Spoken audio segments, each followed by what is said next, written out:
ഇവർ പ്രഖ്യാപിച്ചു എക്സാലോജിക്ക് ഞങ്ങളുടെ പ്രിയ പുത്രി മുഖ്യമന്ത്രിയുടെ മകൾ അങ്ങനെ ഒരു കമ്പനിയുമായി കരാറിലേർപ്പെടുന്നത് തന്നെ അഴിമതിയാണ്. ഒരു അസസ്മെൻറ്റ് ഇയറിലെ മാത്രം കണക്കാണ് ഈ 135 കോടി എന്ന് പറയും. ഇപ്പോൾ ഇത് പ്രവർത്തിച്ചു തുടങ്ങിയിട്ട് എത്ര വർഷമായെന്ന് ആലോചിച്ചു. അപ്പോൾ എത്രായിരം കോടിയുടെ അഴിമതിയാണ് ഈ മാസപ്പടി എന്ന് പറയുമ്പോൾ ചിലർക്ക് അങ്ങ് അലർജിയാണ്. പിന്നെ ഇതിനെന്ത് പറയണം? ഈ നേതാക്കന്മാരെല്ലാം ചാക്കിക്കെട്ടി പണം അവിടുന്ന് കൊണ്ടുകൊണ്ടിരിക്കുകയാണ്. വീണ തൈക്കണ്ടിയിലിൻ്റെ പിതാവായ PV എന്ന പിണറായി വിജയൻ, അത് ഞാനല്ലെന്ന് അദ്ദേഹം പറഞ്ഞാൽ പിന്നെ നമ്മൾ എന്തോ പറയുക? അപ്പോൾ ഒരു രാഷ്ട്രീയ പാർട്ടിക്ക് ആണ് സംഭാവന നൽകുന്നതെങ്കിൽ അവർക്ക് ഈ കള്ളക്കണക്കിൻ്റെ കൂട്ടത്തിൽ ഇത് എഴുതി വെക്കേണ്ട കാര്യമില്ല. ഇത് രാഷ്ട്രീയ പാർട്ടിക്ക് കൊടുത്തതല്ല. ഇതിന് അവസരം നൽകിയത്, അവർക്ക് കൂടുതൽ സമയം നീട്ടി നൽകിയത് ഈ മുഖ്യമന്ത്രിയുടെ ഇടപെടലിൽ മാത്രമാണ്. അതിന് പാരിതോഷികമായി ഇങ്ങനെ പണം കിട്ടിക്കൊണ്ടിരിക്കുകയും ചെയ്തു.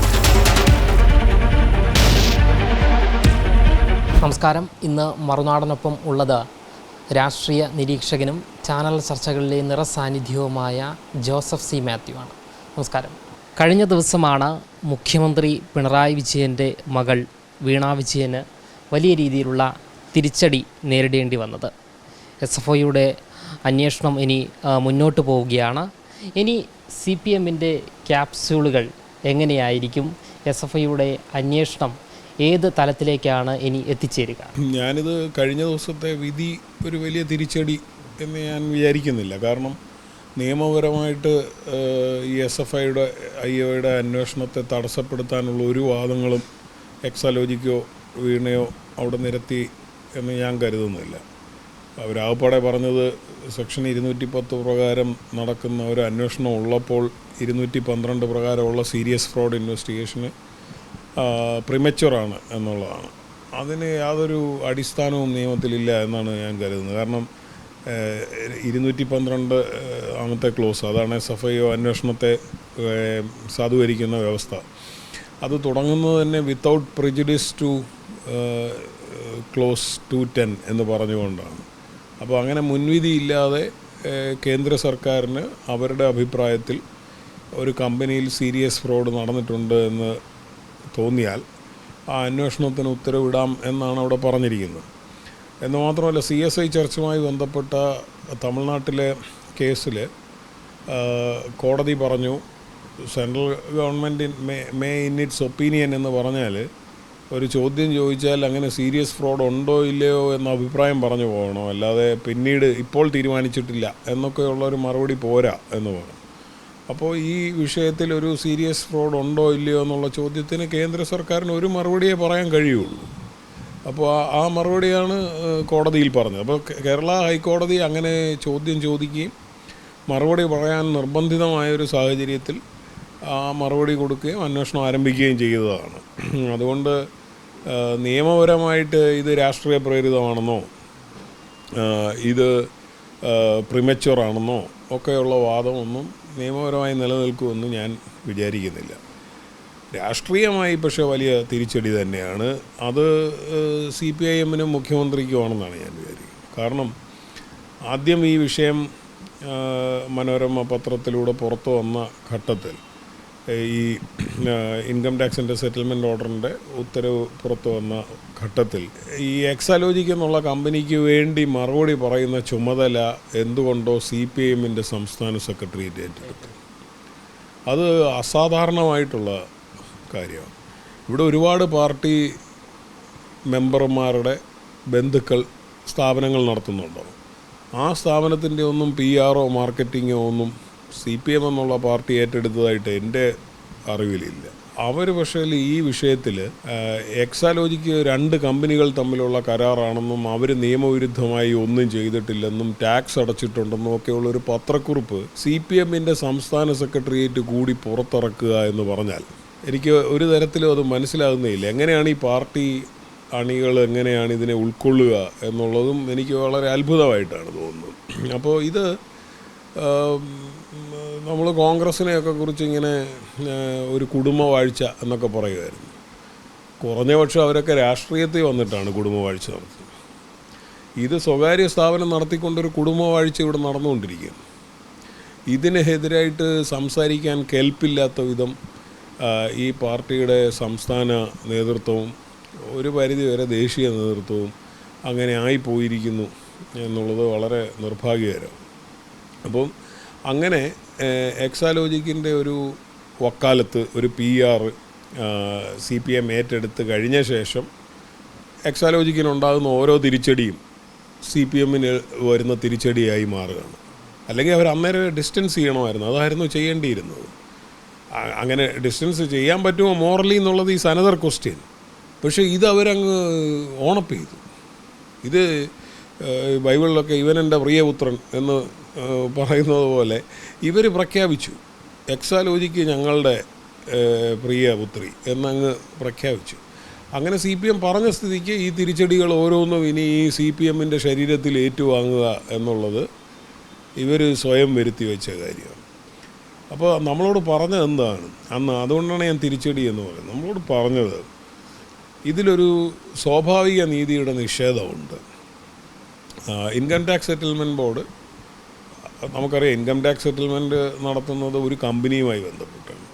ആ കമ്പനിയെ കേട്ടിട്ട് ആ കമ്പനിയുടെ ടാക്സ് അനുവദിക്കുകയോ നിഷേധിക്കുകയോ ഇത് ചെയ്യുക എന്നുള്ളതാണ് അവർ ചെയ്യുക. അപ്പോൾ അവരങ്ങനെ CMRL എന്ന് പറയുന്ന സ്ഥാപനത്തിന് ടാക്സ് നിഷേധിച്ചു. അപ്പോൾ അതിന് CMRLനെ മാത്രമേ കേൾക്കേണ്ടതുള്ളൂ. പക്ഷേ അതിലൂടെ നമ്മൾ മനസ്സിലാക്കുന്ന കാര്യം CMRL വഴിവിട്ട സഹായം ഇവർക്ക് ചെയ്തു കൊടുത്തിട്ടുണ്ട് എന്നുള്ളത്. അപ്പോൾ ഞാൻ പറയാൻ വന്നത് ഇൻകം ടാക്സ് എക്സാലോജിക്കിനെയോ വീണയോ കേട്ടില്ല എന്ന് പറയുന്നതിന് നിയമപരമായി യാതൊരു സാങ്കത്യവുമില്ല. പക്ഷേ ഇവർ സംസ്ഥാനത്തെ ജനങ്ങളോട് പറയാനും പറഞ്ഞ് ഫലിപ്പിക്കാനും ശ്രമിച്ചത്, ഞങ്ങളെ കേട്ടിരുന്നെങ്കിൽ ഞങ്ങൾക്ക് പറയാൻ മതിയായ കാരണങ്ങളുണ്ടായിരുന്നു. ഇനി അവർ പറയുന്നതിൽ വീഴ്ച വരുത്തിയിട്ടുണ്ടെങ്കിൽ അത് അവരുടെ കാര്യം, CMRLൻ്റെ പ്രശ്നം. പക്ഷേ ഞങ്ങളോട് ചോദിച്ചിരുന്നെങ്കിൽ ഇത് അവിടെ തീരുമായിരുന്നു എന്നൊരു പ്രതീതിയാണ് ഇവിടെ ജനിപ്പിക്കാൻ ശ്രമിച്ചത്. രണ്ട് കമ്പനികൾ തമ്മിലുള്ള ഇടപാട് നിയമവിരുദ്ധമായി ഒന്നുമില്ല, കരാർ അനുസരിച്ചുള്ള സേവനം നൽകിയിട്ടുണ്ട്, ഇത്തരം കാര്യങ്ങളാണ്. പക്ഷേ ഇപ്പോൾ എന്താണ് സംഭവിച്ചത്? ഇപ്പോൾ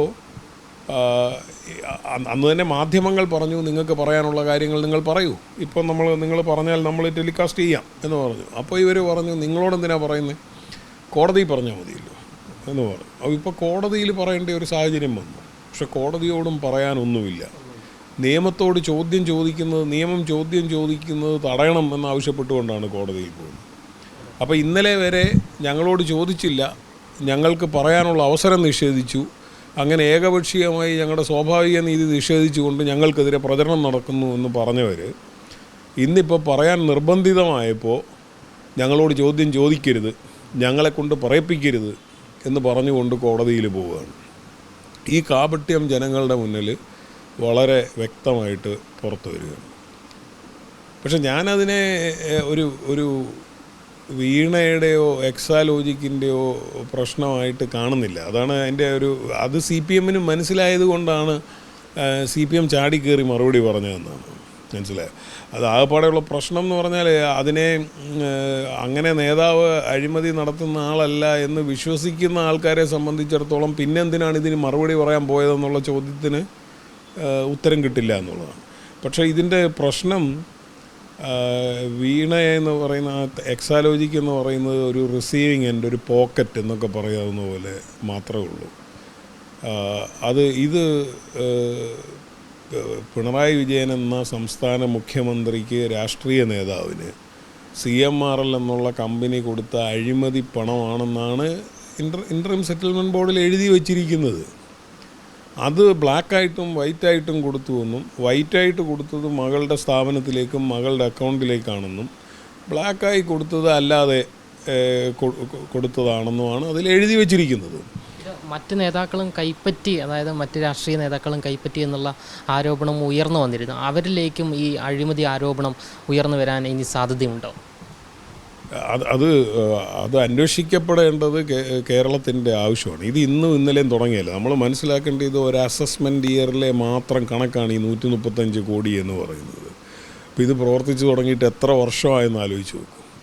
അപ്പോൾ എത്രായിരം കോടിയുടെ അഴിമതിയാണ് ഈ പറയുന്നതെന്ന് ആലോചിച്ച് നോക്കും. അപ്പോൾ ഇതിങ്ങനെ നടന്നുകൊണ്ടേയിരിക്കുകയാണ്. 2004 കൊടുത്ത ഒരു പാട്ടക്കരാറിൻ്റെ കാര്യം നമ്മളിപ്പോൾ സംസാരിക്കും. ആ 2004 പാട്ടക്കരാർ കൊടുക്കുമ്പോൾ ആലപ്പുഴ MP ആയിരുന്ന VM സുധീരനും അന്ന് വ്യവസായ മന്ത്രിയായിരുന്ന കുഞ്ഞാലിക്കുട്ടിയും തമ്മിൽ പരസ്യമായി ചാനലുകളിൽ കൂടി ഏറ്റുമുട്ടിയതാണ്. അപ്പോൾ എന്ന് പറഞ്ഞാൽ ആ പാർട്ടിക്കകത്തൊന്നും ഒരു ചർച്ച നടക്കാതെ അത് കൊടുക്കാനൊരു തീരുമാനം എടുത്തു എന്നുള്ളതാണ് ആൻ്റണി സർക്കാരിൻ്റെ കാലത്ത്. ഇത് അഴിമതിയില്ലാതെ നടന്നു എന്നാണോ നമ്മൾ വിശ്വസിക്കേണ്ടത്? ഈ നേതാക്കന്മാരെല്ലാം ചാക്കിക്കെട്ടി പണം അവിടുന്ന് കൊണ്ടുപോയിക്കൊണ്ടിരിക്കുകയാണ്. അപ്പോൾ അതുകൊണ്ട് ഇതിൽ OC, RC, KK, IK ഇതെല്ലാം നമ്മൾ കണ്ട്. ഇതൊക്കെ ആരാണെന്ന് നമുക്കറിയാം. ഇതാരാണെന്ന് അവിടെ എഴുതി വെച്ചിട്ടുമുണ്ട്. അപ്പോൾ ഈ നേതാക്കന്മാർക്ക് ഇങ്ങനെ മാസപ്പടി എന്ന് പറയുമ്പോൾ ചിലർക്ക് അങ്ങ് അലർജിയാണ്. പിന്നെ ഇതിനെന്ത് പറയണം? മാസം തോറും കൊടുത്തുകൊണ്ടിരിക്കുന്ന ഈ കിമ്പളത്തെ പിന്നെ എന്ത് പേരിട്ട് വിളിക്കണം? അങ്ങനെ കൊടുത്തുകൊണ്ടിരിക്കുകയാണ്, ഇവർ റിസീവ് ചെയ്തുകൊണ്ടിരിക്കുകയായിരുന്നു. ആ കാര്യത്തിലൊന്നും ഒരു സംശയവുമില്ല. അതും അന്വേഷിച്ച് വരേണ്ട കാര്യം തന്നെയാണ്. അപ്പോൾ അതിൻ്റെ ഫലമായിട്ടാണ് ഇത്തരം കരാറുകളൊക്കെ കൊടുക്കപ്പെടുന്നത്. പക്ഷേ ആ ലിസ്റ്റിലേക്ക് CPMൻ്റെ ഒരു PB അംഗവും കൂടി കയറി എന്നുള്ളത് അസാധാരണമാണെന്നാണ് ഞാൻ വിചാരിക്കുന്നത്. ഇപ്പോൾ നമ്മളൊക്കെ ഇപ്പം ഞാൻ വ്യക്തിപരമായൊരു കാര്യം കൂടി പറയാം. ഞാൻ ഇപ്പോൾ ബോഫോസ് അഴിമതിയുടെയൊക്കെ സമയത്ത് നമ്മൾ പഠിച്ചുകൊണ്ടിരിക്കുന്ന സമയമാണ്. നമ്മൾ വീടുകളിൽ വോട്ട് പിടിക്കാം, CPMന് വേണ്ടി വോട്ട് പിടിക്കും. അപ്പോൾ നമ്മളോട് അവിടുത്തെ സീനിയറായിട്ടുള്ള ആൾക്കാർ വീട്ടിൽ കയറി വരുമ്പോൾ ചോദിക്കും, വോട്ട് എണ്ണിയോ എന്ന് ചോദിക്കും. എന്ന് പറഞ്ഞാൽ കിട്ടുന്ന വോട്ടും കിട്ടാത്ത വോട്ടും വേർതിരിച്ചോ. അപ്പോൾ എനിക്കിത് ഒരു തരത്തിലും മനസ്സിലാക്കാൻ പറ്റുന്നില്ല. നമ്മളവിടെ ചെല്ലുമ്പം നമ്മളോട് വീട്ടുകാരിയൊക്കെ ചോദിക്കും, നീ ഇപ്പോൾ ഇവിടെ പഠിക്കുന്നതെന്നൊക്കെ ചോദിക്കും, കാപ്പി തരും. എന്നിട്ട് സംസാരിക്കുമ്പോൾ നമ്മൾ പറയാനുള്ളതൊക്കെ പറയും, സ്നാം പ്രകട്ടി, കൊട്രോച്ചി ഒക്കെ പറഞ്ഞ് നമ്മളിത് വിശദീകരിക്കുകയാണ് അഴിമതിയെക്കുറിച്ച്. അവരൊക്കെ കേട്ടേച്ച് അവർ ശരി എന്നാൽ അങ്ങനെ ആട്ടെ എന്ന് പറഞ്ഞു വിടും.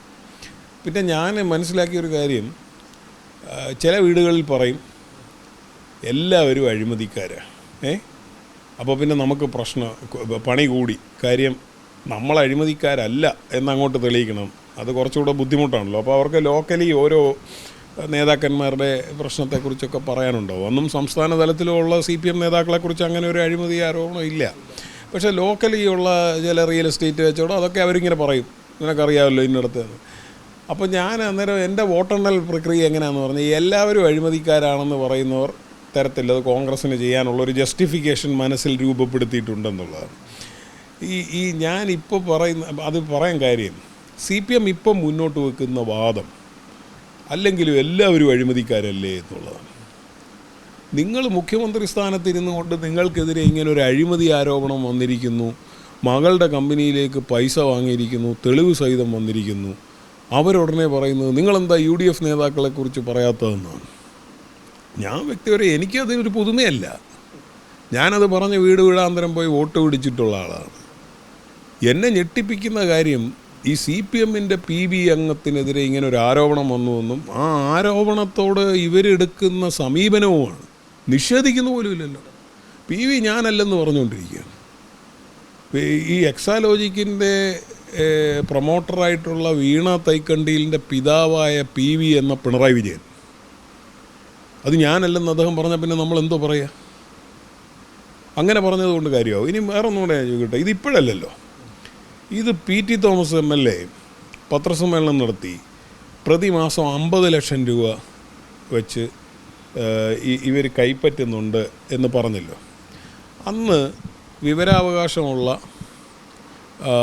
ജനങ്ങളോട് ഭരണത്തിൽ സുതാര്യത, ഈ കൈകൾ ശുദ്ധമാണെന്ന് ഇപ്പോൾ പറയുന്ന മുഖ്യമന്ത്രി ശുദ്ധമാണെങ്കിൽ, മനസ്സ് ശുദ്ധമാണെങ്കിൽ അന്ന് പറയേണ്ടതെന്താ? അന്ന് അദ്ദേഹം ജനങ്ങളോട് പറയണമായിരുന്നു, ഈ 50 ലക്ഷം എന്ന് പറയുന്ന തെറ്റാണ്, ഇങ്ങനെ 5, 3, 8 ലക്ഷം രൂപ വെച്ചൊരു കരാറ് അവർ നടത്തുന്നുണ്ട്, ബാക്കിയെല്ലാം വെറുതെ പറയുകയാണെന്ന് പറഞ്ഞിരുന്നേ കേരളത്തിലെ ജനങ്ങളിപ്പോൾ കുറച്ചും കൂടെ വിശ്വസിച്ചേനെ. അന്നെന്താണ്, അന്ന് ഈ മറയുടെ ഉള്ളിലേക്ക് ഒരുങ്ങി പച്ചക്കള്ളം പറയുകയാണെന്ന് പറഞ്ഞ് എന്നിട്ട് ഇത് പൂഴ്ത്തി വെച്ചു. അപ്പോൾ ഈ വിവരങ്ങൾ ജനങ്ങളിൽ നിന്ന് നിഷേധിച്ചുകൊണ്ട് സത്യത്തെ മറയ്ക്കാമോ എന്നുള്ളൊരു ശ്രമം, അസാധാരണമായ ശ്രമം ഈ CPMൻ്റെ ഭാഗത്തു നിന്ന് ഉണ്ടാകുകയാണ്. ഇത് ഒട്ടും രാഷ്ട്രീയ സത്യസന്ധതയില്ലാത്ത നിലപാടാണ്. ഇത് ജനങ്ങളും CPMൻ്റെ അണികളും തിരിച്ചറിയുമെന്ന് തന്നെയാണ് ഞാൻ വിചാരിക്കുന്നത്. എനിക്ക് സംസ്ഥാന കമ്മിറ്റിയിലൊക്കെയുള്ള നേതാക്കന്മാരോട് എനിക്ക് സഹതാപം തോന്നുകയാണ്. എന്തുകൊണ്ടാണ് ഇത് തുറന്നു പറയാൻ പറ്റാത്തത്? 2 കമ്പനികൾ തമ്മിലുള്ള കരാർ, ഞാൻ പറയുന്നത് നിയമപരമായിട്ട് സേവനമൊക്കെ നൽകി ഏർപ്പെട്ട കരാറാണെങ്കിൽ പോലും CPMൻ്റെ PB അംഗത്തിൻ്റെ മുഖ്യമന്ത്രിയുടെ മകൾ അങ്ങനെ ഒരു കമ്പനിയുമായി കരാറിൽ ഏർപ്പെടുന്നത് തന്നെ അഴിമതിയാണ്. ബാക്കിയെല്ലാം അതിൻ്റെ ബാക്കിയാണ്. അപ്പോൾ ഇത് ഒരു സേവനവും നൽകാതെ ഇപ്പം നമ്മൾ പരിശോധിച്ചാൽ എന്താണ്, എങ്ങനെയാണിത് ഇൻകം ടാക്സ് അധികൃതർ ഇത് കണ്ടെത്തുന്നത്? 135 കോടിയോളം ലാഭം വരുന്ന, സ്ഥിരമായി ലാഭത്തിൽ വരുന്ന, കരിമണൽ വളരെ ലാഭകരമായി പ്രവർത്തിക്കുന്ന ബിസിനസ്സാണെന്നുള്ളത് നമ്മുടെ ഒരു പൊതുധാരണയും കൂടിയാണ്.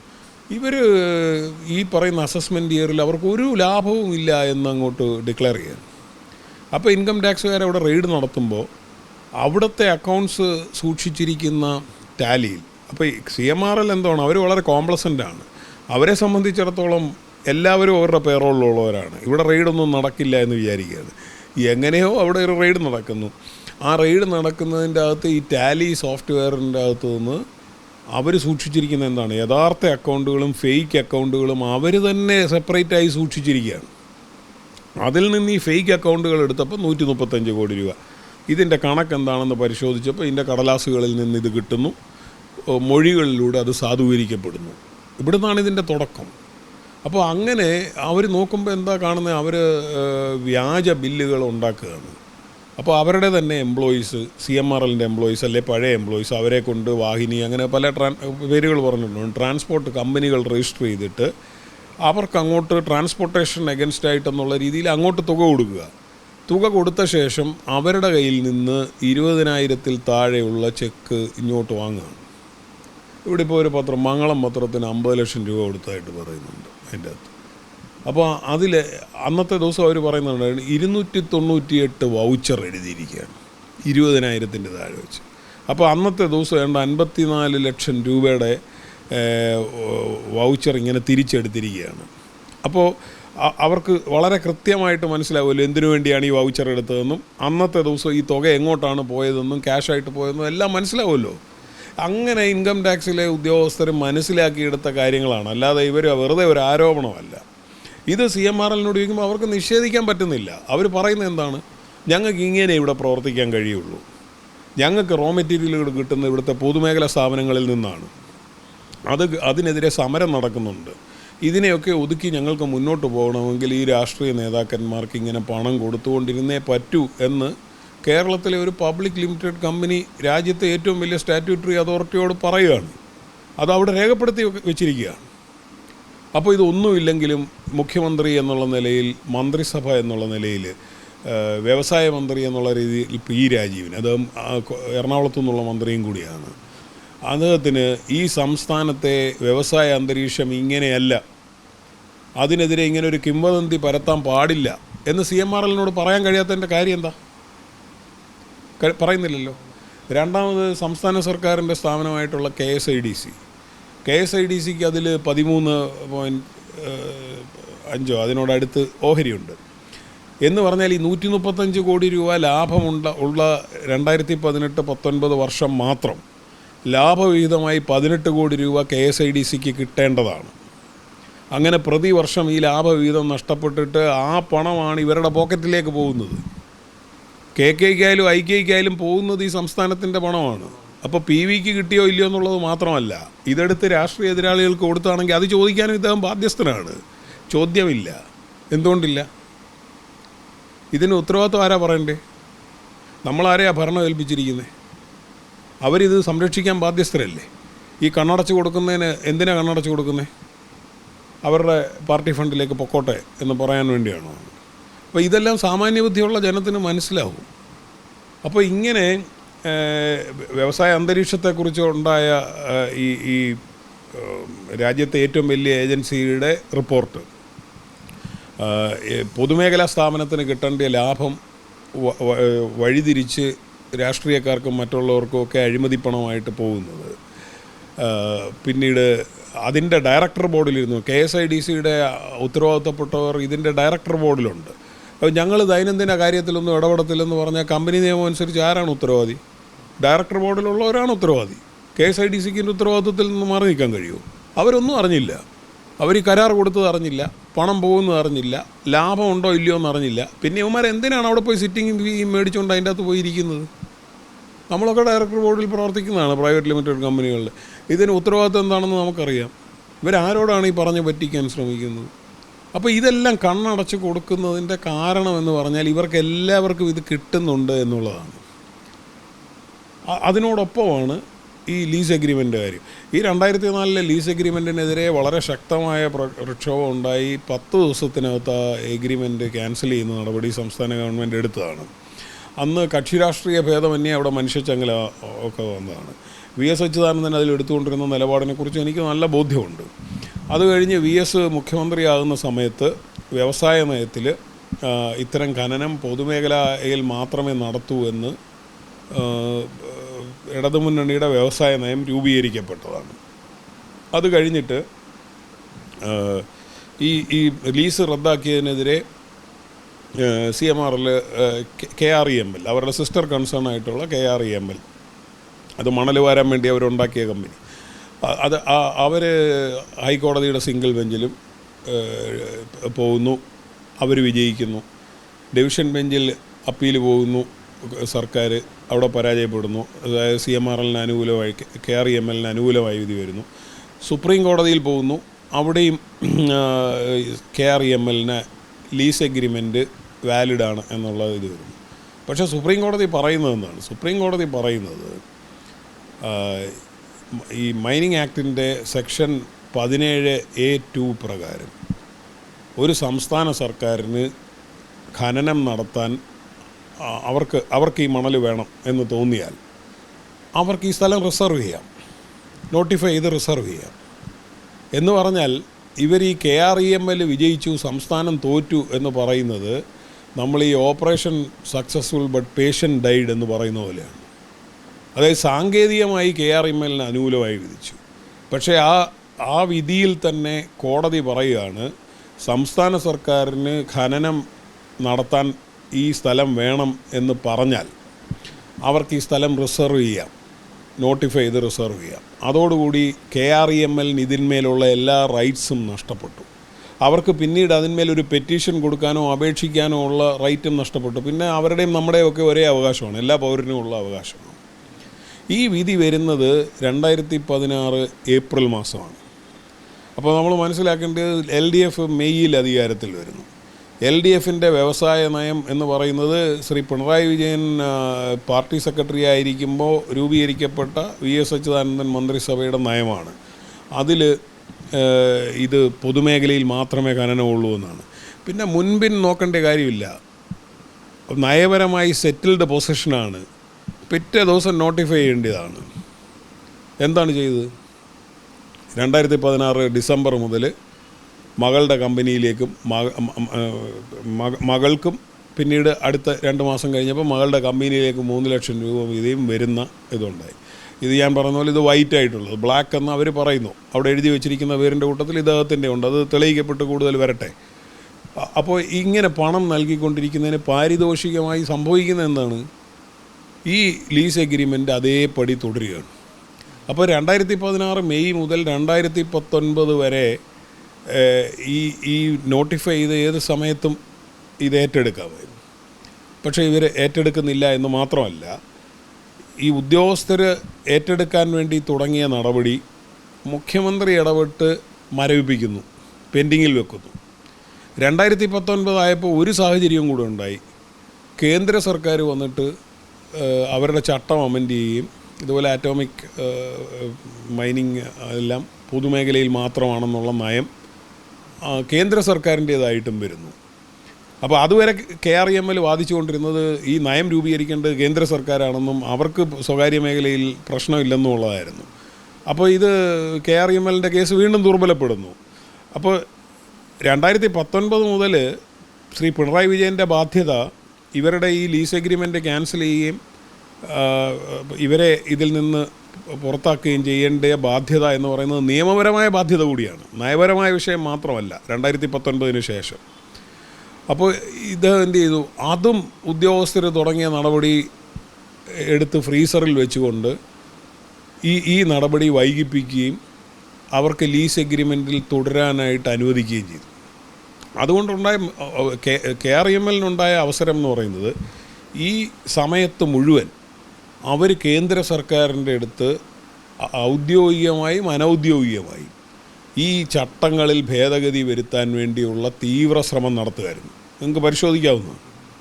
ഇതിന് അവസരം നൽകിയത്, അവർക്ക് കൂടുതൽ സമയം നീട്ടി നൽകിയത് ഈ മുഖ്യമന്ത്രിയുടെ ഇടപെടൽ മാത്രമാണ്. അതിന് പാരിതോഷികമായി ഇങ്ങനെ പണം കിട്ടിക്കൊണ്ടിരിക്കുകയും ചെയ്യുന്നു. ഇതിനെ പിന്നെ അഴിമതിയുടെ ഗണത്തിലല്ലാതെ ഏത് ഗണത്തിലാണ് CPIM പെടുത്തുക?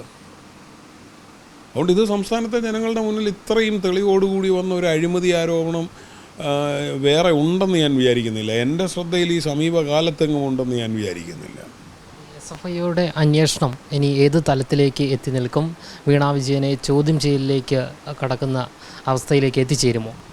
തീർച്ചയായിട്ടും വീണ വിജയൻ്റെ അടുത്തുനിന്ന് വിവരങ്ങൾ ശേഖരിക്കുകയും കമ്പനി എക്സാലോജിക് എന്ന് പറയുന്ന കമ്പനി വിവരങ്ങൾ നൽകുകയും ചെയ്യേണ്ടി വരും. എൻ്റെ വിചാരം അതൊരു ഒരാഴ്ചക്കകത്ത് നടക്കുന്നതാണ്.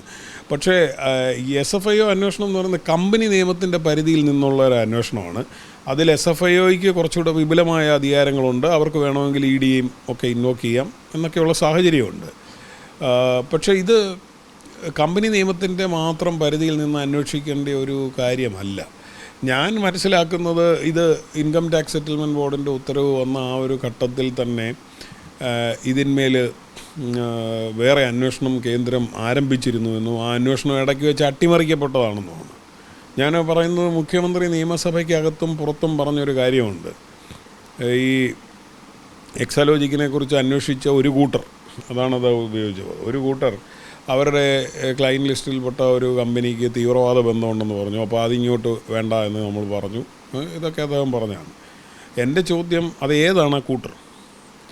അവരുടെ ഈ അന്വേഷണത്തെക്കുറിച്ച് മുഖ്യമന്ത്രി അറിഞ്ഞത് എങ്ങനെയാണ്? മുഖ്യമന്ത്രി അതിൽ ഇടപെടേണ്ട സാഹചര്യം എന്താണ്? അത് ഔദ്യോഗികമായി ചോദിച്ചിട്ടാണോ അതോ എക്സാലോജിക്കിനോടുള്ള താല്പര്യം കൊണ്ട് ഇടപെട്ടതാണോ? ആ അന്വേഷണത്തിൻ്റെ ബാക്കി പത്രം എന്തായി എന്നുള്ളതാണ്. ഇത് നമ്മൾ അന്വേഷിക്കേണ്ട കാര്യമാണ്. അതുകൊണ്ട് ഈ അന്വേഷണം നേരായ വഴിക്ക് പോകുമോ എന്നുള്ള കാര്യത്തിലൊക്കെ എനിക്ക് വലിയ സന്ദേഹമുണ്ട്. കാരണം ഇത് നമ്മൾ പറയുന്നത് ഇവരൊക്കെ വളരെ അധികാരത്തിൻ്റെ വളരെ ഉന്നത ശ്രേണിയിലുള്ളതാണ്. ഇവരൊക്കെ തമ്മിൽ ഒരുപാട് വ്യക്തിബന്ധങ്ങളും സ്നേഹബന്ധങ്ങളും ഒക്കെ ഉണ്ട്. അതൊന്നും തെറ്റാണെന്ന് ഞാൻ പറയുകയല്ല. പക്ഷേ അത് പലപ്പോഴും ഇത് നമ്മൾ പറയുന്ന പോലെ അതിർവരമ്പുകൾക്കൊക്കെ അപ്പുറത്തുള്ള ബന്ധങ്ങളുണ്ട്. അപ്പോൾ അവിടെയാണ് ഞാൻ പറയുന്നത്, ശ്രീ നിതിൻ ഗഡ്കരി ഇവിടെ വന്നു, ഒരു കേന്ദ്രമന്ത്രി വരുമ്പോൾ സംസ്ഥാന സർക്കാരോ അല്ലെങ്കിൽ മുഖ്യമന്ത്രിയോ അദ്ദേഹത്തിന് ആതിഥ്യം വരണമെന്നൊന്നും പുതിയ കാര്യമല്ല. പക്ഷേ ഒരു BJPയുടെ മന്ത്രി സകുടുംബം സ്വകാര്യ സന്ദർശനത്തിന് മുഖ്യമന്ത്രിയുടെ വീട്ടിൽ വരികയും അവിടെ BJPയുടെ നേതാക്കന്മാരൊന്നും കൂടില്ലാതെ വരികയും പത്രക്കാരെയൊക്കെ മാറ്റി നിർത്തുകയും ഒക്കെ ചെയ്യുക എന്ന് പറയുന്നത് വളരെ അസ്വാഭാവികമാണ്. ഞാൻ മനസ്സിലാക്കിയ CPIMന് അങ്ങനെ ഒരു പരിപാടിയില്ല. അപ്പോൾ അത് അവിടെ ആരൊക്കെയാണ് ലഞ്ചിൽ കൂടെ ഉണ്ടായിരുന്നതെന്നൊക്കെ നിങ്ങളൊക്കെ അന്വേഷിക്കേണ്ടതാണ്. അപ്പോൾ നമുക്കിതൊക്കെ കാര്യങ്ങൾ കുറച്ചുകൂടെയൊക്കെ വ്യക്തമാവും. അതുകൊണ്ട് ഇടപെടലുകളൊക്കെ ഉണ്ടാവാനുള്ള സാധ്യത വളരെ കൂടുതലാണ്. ഇൻകം ടാക്സ് സെറ്റിൽമെൻറ്റ് ഓർഡറിൽ തന്നെ പറയുന്ന കാര്യം, CMRLന് ഏതെങ്കിലും രാഷ്ട്രീയ പാർട്ടിക്ക് സംഭാവന നൽകണം എന്നുണ്ടെങ്കിൽ ആ സംഭാവന നൽകുന്ന മുഴുവൻ തുകയും ടാക്സ് എക്സംഷൻ കിട്ടുന്നതാണ്. ഇൻകം ടാക്സിൻ്റെ 80GGB ഈ വകുപ്പ് പ്രകാരം അത് മുഴുവൻ ടാക്സ് എക്സംഷൻ കിട്ടുന്ന തുകയാണ്. അപ്പോൾ ഒരു രാഷ്ട്രീയ പാർട്ടിക്ക് ആണ് സംഭാവന നൽകുന്നതെങ്കിൽ അവർക്ക് ഈ കള്ളക്കണക്കിൻ്റെ കൂട്ടത്തിൽ ഇത് എഴുതി വെക്കേണ്ട കാര്യമില്ല. അവർക്കിത് അവരുടെ ബുക്ക് ഓഫ് അക്കൗണ്ട്സ് കാണിക്കാവുന്നതാണ്. അവർക്ക് ടാക്സ് എക്സംഷൻ കിട്ടുകയും ചെയ്യും. പിന്നെ എന്തിന് ഇതിങ്ങനെ കള്ളക്കണക്കിൻ്റെ കൂട്ടത്തിൽ എഴുതണം? അപ്പോൾ ഇത് രാഷ്ട്രീയ പാർട്ടിക്ക് കൊടുത്തതല്ല, ഇത് ഈ രാഷ്ട്രീയ നേതാക്കന്മാർക്ക് കിട്ടിയ പണമാണ്. അപ്പോൾ ഞാൻ ഇപ്പോൾ പുതിയൊരു സാഹചര്യം വന്നിരിക്കുന്നു. ഇലക്ട്രൽ ബോണ്ട്സ് സുപ്രീം കോടതി റദ്ദാക്കിയിരിക്കുന്നു. അതിൽ സുപ്രീം കോടതി പറയുന്നത് എന്താണ്? വിവരാവകാശമുള്ള ഇവിടുത്തെ ജനത്തിന് രാഷ്ട്രീയ പാർട്ടിക്ക് കിട്ടിയ സംഭാവന ആര് കൊടുത്തു, എത്ര കൊടുത്തു എന്നറിയാനുള്ള അവകാശമുണ്ടെന്നാണ്. ആ പുതിയ കോടതി വിധിയുടെ പശ്ചാത്തലത്തിൽ ഇൻകം ടാക്സുകാർ ഇപ്പോൾ സെറ്റിൽമെൻറ്റ് ഓർഡർ മാത്രമേ നമ്മുടെ മുന്നിൽ വന്നിട്ടുള്ളൂ. PCIT നടത്തിയ റെയ്ഡും അതിൻ്റെ വിവരങ്ങളുമുണ്ട്. ആ മുഴുവൻ രാഷ്ട്രീയ നേതാക്കന്മാരുടെയും ലിസ്റ്റ് പുറത്തു വിടണം. ഞങ്ങളുടെ അവകാശമാണ്. ഞങ്ങളൊന്ന് കാണട്ടെ, ആരൊക്കെയാണ് ഈ പണം പറ്റിയതെന്ന് ഞങ്ങൾ കാണട്ടെ. അപ്പോൾ ഇതുമായി ബന്ധപ്പെട്ട് കരിമണൽ ഖനനവും അതുമായി ബന്ധപ്പെട്ട വലിയ വിഷയങ്ങൾ ഇപ്പോൾ നമ്മൾ ഓർക്കേണ്ട സുനാമി വന്ന സമയത്ത് ആറാട്ടുപുഴയിൽ വലിയ പ്രശ്നം ഉണ്ടായപ്പോൾ അന്ന് നമ്മൾ പറഞ്ഞൊരു കാര്യം, ഒന്ന് ഇത് മൈനിങ് നടത്തിയാൽ അവിടെ തത്തുല്യമായി വേറെ മണ്ണിട്ടത് നിറയ്ക്കണം എന്നൊരു വ്യവസ്ഥയുണ്ട്. അത് ഇവരൊന്നും പാലിക്കാറില്ല. ഇനി അങ്ങനെ നിറച്ചാൽ തന്നെ ഇത് ലോഹമായ ഉള്ള മണ്ണായതുകൊണ്ട്, ഹെവി മെറ്റലായതുകൊണ്ട് അത് തടുക്കുന്നത് പോലെ കടലിനെ തടുക്കാൻ മറ്റേ മണ്ണിന് സാധിക്കത്തുമില്ല. പക്ഷേ അതുപോലും അവിടെ ഉണ്ടായിരുന്നില്ല എന്നുള്ള രണ്ടാമത്തെ കാര്യം. അങ്ങനെ ഞാൻ പറയുന്നത് അവിടുത്തെ ജനങ്ങളുടെ ജീവന്, അവരുടെ സംരക്ഷണത്തിന് എല്ലാം വളരെ അത്യന്താപേക്ഷിതമായിട്ടുള്ള ഒരു കാര്യം. ഇതുപോലെ രഹസ്യ ഇടപാടുകളിലൂടെ പൈസ വാങ്ങിക്കൊണ്ട് നടത്തുന്ന ഡീലുണ്ടല്ലോ, അതിന് പ്രളയം പറയും, സുനാമി പറയും, ഒരുപാട് കാരണങ്ങൾ പറയും. അതിൻ്റെ എല്ലാം മറവിലുള്ളത് ഈ അഴിമതിയാണ്. അതുകൊണ്ട് ഇത് തീർച്ചയായിട്ടും അന്വേഷിക്കപ്പെടണം. CMRL എന്ന് പറയുന്ന സ്ഥാപനം കഴിഞ്ഞ ഒരു 10-25 വർഷമായിട്ട് നടത്തിയ ഇടപാടും അതിൽ കൊടുത്ത ലിസ്റ്റും മുഴുവൻ പുറത്തു വരണം എന്നാണ് ഞാൻ വിചാരിക്കുന്നത്. അല്ലാതെ ഈ ഒരു അസസ്മെൻറ്റ് ഇയർ വെച്ച് അന്വേഷിച്ചിട്ട് കാര്യമില്ലല്ലോ. ഇത് നടന്നുകൊണ്ടിരിക്കുന്ന ഒരു ഇടപാടാണ്. അവരെല്ലാ പാർട്ടിയിൽപ്പെട്ടവർക്കും ഏറിയും കുറഞ്ഞും കൊടുത്തുകൊണ്ടിരിക്കും.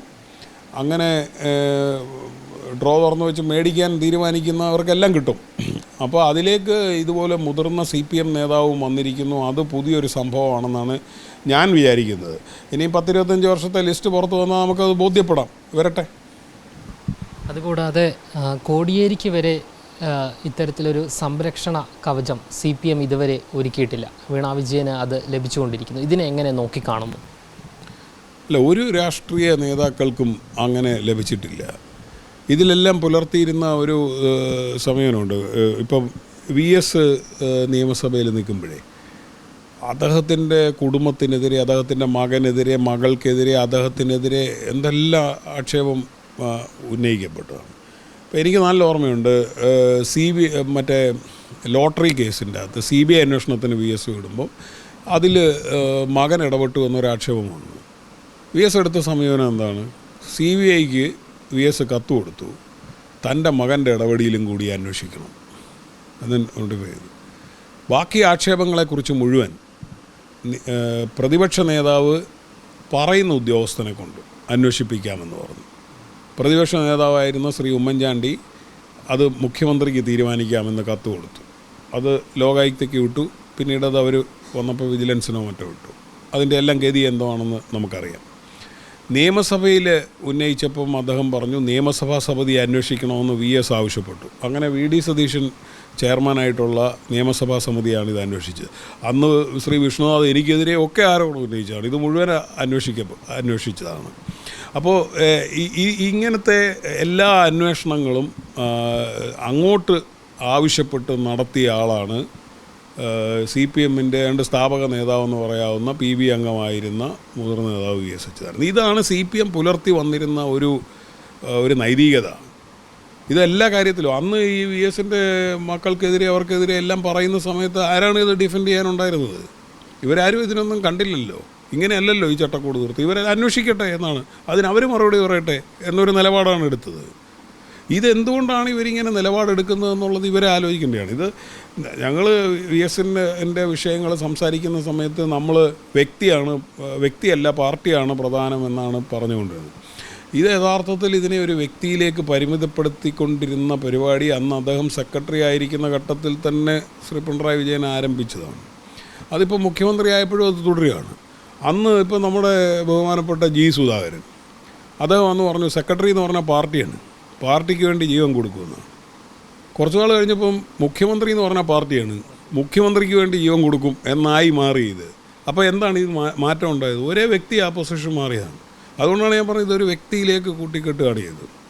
ഇങ്ങനെ ഒരു പ്രൈവറ്റ് ലിമിറ്റഡ് കമ്പനിയുടെ വക്കാലത്ത് ഏറ്റെടുക്കുന്ന തരത്തിലേക്ക് CPM ആതപ്പതിച്ചത് എന്തുകൊണ്ടാണെന്ന് ഇവർ ചിന്തിക്കേണ്ടതാണ്.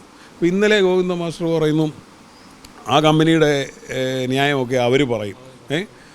ഇത് ഞങ്ങൾ പറയേണ്ട കാര്യമില്ല. ഇദ്ദേഹം അന്ന് സെക്രട്ടറി അല്ലായിരുന്നു. ഈ അന്ന് സംസ്ഥാന സെക്രട്ടേറിയറ്റിൻ്റെ പത്രക്കുറിപ്പിറക്കി ഈ കമ്പനി ന്യായമായിട്ടേ പ്രവർത്തിച്ചിട്ടുള്ളൂ, GST അടച്ചിട്ടുണ്ട്, കാലത്തിൻ്റെ ചവിട്ടിയോട്ടയിൽ പോകും എന്നൊക്കെ പറഞ്ഞൊരു കുറിപ്പിറക്കിയല്ലോ. അന്ന് ഇദ്ദേഹം സെക്രട്ടറി അല്ലായിരുന്നു. അതോ ഇതിപ്പോൾ വൈകി വന്ന തിരിച്ചറിവാണ്? ഇവരോട് ആരും ചോദ്യങ്ങൾ ചോദിക്കാനില്ലാത്തതുകൊണ്ടും ചർച്ചയിന്മേൽ ചർച്ചയില്ല സഖാവേ എന്ന് പറഞ്ഞ് ചർച്ചയെല്ലാം അവസാനിപ്പിക്കുന്നതുകൊണ്ടും ഇങ്ങനെ എന്തും പറയാമെന്നുള്ളൊരു സ്ഥിതിയിലേക്ക് ഇതിനെ കൊണ്ടുപോവുകയാണ്. അപ്പോൾ ഞാൻ പറയുന്നത് ഇപ്പോഴത്തെ നേതാക്കന്മാർക്ക് ഇതൊക്കെ ചെയ്യാം. ഈ പാർട്ടി എന്ന് പറയുന്നത് ഒരുപാട് രക്തസാക്ഷികൾ, ഒരുപാട് കൊടി പിടിച്ചവർ, ഇവരോടൊക്കെ അക്കൗണ്ടബിലിറ്റി ഉള്ളൊരു പാർട്ടിയാണ്. ഇപ്പോൾ നമ്മുടെയൊക്കെ അതിലും 40-45 വർഷം നമ്മൾ ഈ നാട്ടിലെല്ലാം ഇറങ്ങി വോട്ട് പിടിച്ചതല്ലേ. അപ്പോൾ അന്ന് നിന്നോടൊക്കെ അന്ന് പറഞ്ഞപ്പോൾ മനസ്സിലായില്ല എന്നുള്ളൊരു ചിരി നമ്മുടെ ബന്ധുക്കളുടെയൊക്കെ മുഖത്ത് നമുക്ക് കാണാം. അപ്പോൾ ഇത് ഞാൻ പറയുന്നത് ഒരുപാട് പേരോട് ഇവർ മറുപടി പറയാൻ ബാധ്യസ്ഥരാണ്. ഇവരെന്നിട്ട് ഇനി അഥവാ തിരുത്തിയാൽ പോലും പറയില്ല. ഇപ്പോൾ വിദ്യാഭ്യാസ നയം പുതിയത് കൊണ്ടുവന്നല്ലോ, ആ നയം പിൻവലിക്കപ്പെട്ടു, നടപ്പിലാകാൻ പോകുന്നില്ല, പിൻവലിക്കപ്പെട്ടു. പക്ഷെ പിൻവലിച്ചെന്ന് പറയില്ല, സ്പ്രിംഗ്ലർ പറയില്ല, KPMG പറയില്ല. കാരണം ഇവിടെ തെറ്റുപറ്റാത്ത അപ്രമാദിത്വമുള്ള ചില ദേവന്മാരാണ് ഇവിടെ ഇപ്പം ഭരിച്ചുകൊണ്ടിരിക്കുന്നത്. ബഡ്ജറ്റ് വെച്ച നിർദ്ദേശമാണ്. ഇവരിനി ബഡ്ജറ്റിൻ്റെ ചർച്ചയിൽ എങ്ങനെയാണ് ഇവരിത് പാസ്സാക്കാൻ പോകുന്നത്? കാര്യം ഇതിൽ നിന്ന് CPM പുറകോട്ട് പോയി കഴിഞ്ഞു. അപ്പോൾ പറയാതിരിക്കുക എന്നുള്ളതാണ്. പറയാതിരുന്നാൽ സംഭവിക്കുന്നത് എന്താണ്? ഇവർ അങ്ങനെ തെറ്റ് തിരുത്തിയതാണെങ്കിൽ നാളെ വേറൊരു പാർട്ടി ഈ നയം കൊണ്ടുവരുമ്പോൾ ഇവർക്കതിനെ എതിർക്കാം.